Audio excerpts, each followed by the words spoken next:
This short guide shows how to buy shares of Americold Realty Trust, a company that operates refrigerated warehouses and temperature-controlled logistics.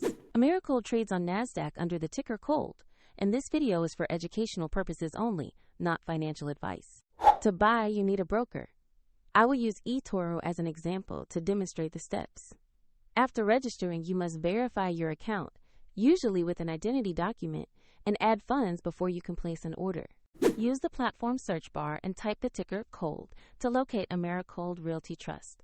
Make sure you pick the NASDAQ listing so you reach the correct stock. Open the stock page to review basic company information and the price chart. Confirm the company name and ticker match before moving forward. Select Invest or Buy. Enter the amount you want to allocate. Then carefully review the order details and confirm the trade. If the market is closed, the order may be scheduled or executed as a limit. And if funds are insufficient, the platform will prompt you to add money before confirming. After execution or scheduling, your position will appear in the portfolio view. For the same example, check the eToro link in the description below.